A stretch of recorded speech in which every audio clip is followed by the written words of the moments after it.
Is the termination of Harish Naik UDC of the Excise Department a farce? The government seems to be having lots to hide. Does it deny the fact that Harish Naik UDC of Excise Department misappropriated money? Has the government filed any FIR against him? There are allegations that he had forged bank slips and was issuing fake excise challans with original excise stamps.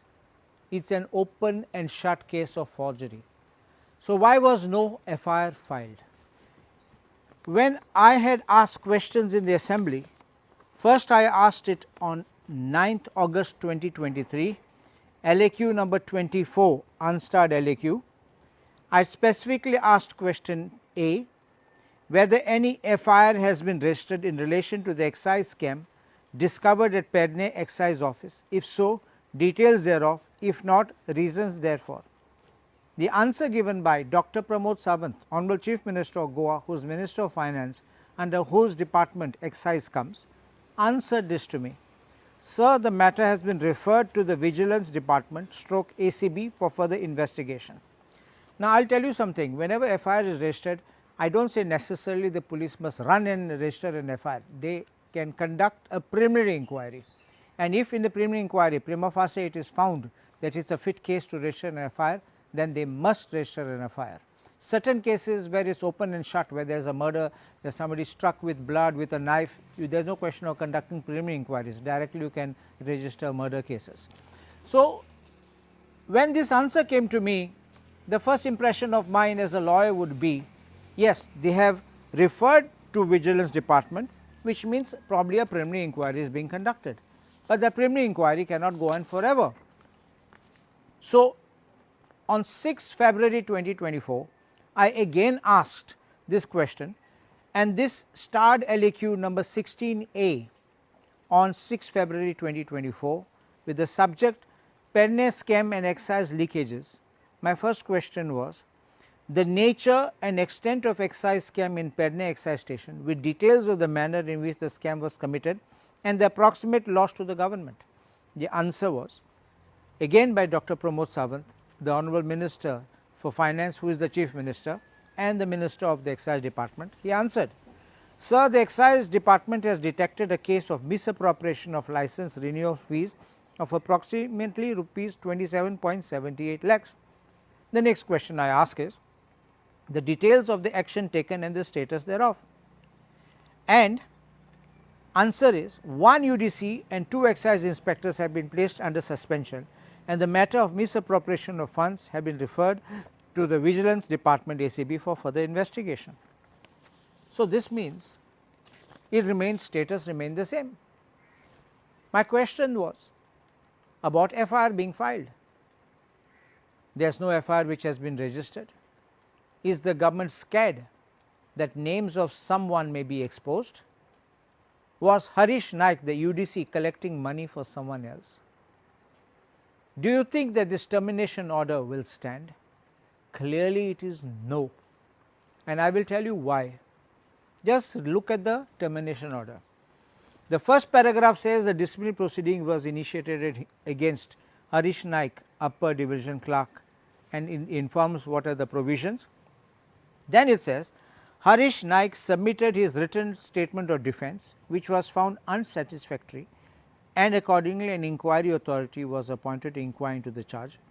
And whereas the inquiry authority conducted the inquiry in accordance with the prescribed procedure and submitted his report dated 9/7/2025 holding the charges as proved, and whereas copy of the inquiry report was furnished to Harish P. Naik with a memorandum dated so and so, and his representation thereon has been duly considered, and after careful consideration of the inquiry report, the representation submitted by the charged officer and all material available on record, the undersigned being the disciplinary authority, has come to the conclusion that the charges proved are of a grave nature and warrant imposition of the CVS major penalty.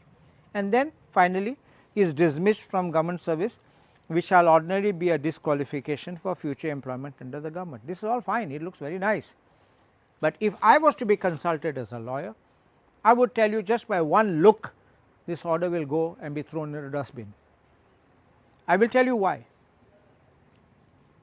This Harish Naik did not come and say, yes, I have done it, please forgive me, which means he has not admitted it. On the contrary, Harish Naik put up a defense, that is in paragraph 2 which I read, submitted his written statement of defense which was found unsatisfactory. Yes, you are right, it may be unsatisfactory, but the question is, what do you do? What is the procedure to be done? You appointed an inquiry officer, the inquiry officer has conducted his inquiry. First, any disciplinary inquiry requires charge to be framed. So, what are the charges? After the charges are framed, then you appoint an inquiry officer. The inquiry officer conducts the inquiry, records statements, cross examination, everything happens, and after that inquiry officer makes a report. If the disciplinary authority is not conducting the inquiry himself, but conducting inquiry through someone else like the inquiry officer, then the report of the inquiry officer must be given to the charged delinquent official, which was done in this case, and he has submitted his representation, which also shows here. But finally, the order must say, in a termination order, remember this, and this is a basic fundamental principle of law, you must set out what is the case against him, you must set out what is the charge against him, you must set out what is his defense to each of the charges which has been made, and after that you must say what has been held by the inquiry officer, and below that you have to analyze all these things and say what is your decision on this matter. All this is missing. This is like a one-page order, and in this one-page order all this is missing.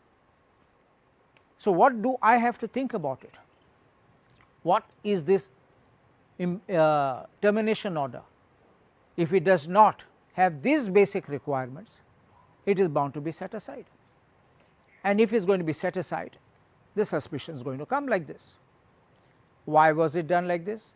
Firstly, no registering of an FIR, but giving him such kind of a dismissal order which he can challenge, and he will definitely get it set aside. See, morality is one thing, legality is another thing. Even if a man is really guilty of murder or rape or anything, every judicial procedure and every court says give him a fair hearing, give him option of hearing, and give reasons for what he has to be hanged.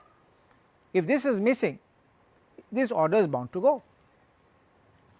Now, no FIR, such kind of a sketchy order which is going to go gives me suspicion to believe ते कोंकणी म्हणटात ते बाबा ही order दिल्या तुका ही बेश्टी दिल्या, तूं वच कोर्टां वच चॅलेंज कर, मागीर लोक की सोतलो आनी 3-4 वर्सांनी तूं जिखतलो हायकोर्टान, मागीर तूं परत यो आनी आमी लोकांक सांगया मागीर कोर्टान तुका परत घायला, आमी केलें आमके करपाक, लोकांक फटयलें आनी तूं आनी कांय म्हणनाका, तुजेर FIR घायनात आनी तुका थिंग सोडटले आमी कित्याक तूं तोंड बंद कर, आतां तुका दिलें हांवें, नाल्यार तुवें तोंड उक्ती केल्यार आमी तुका अरेस्ट कोतले, तूं जेलीं पडटलो आनी तुगे लायफ काबार जातली.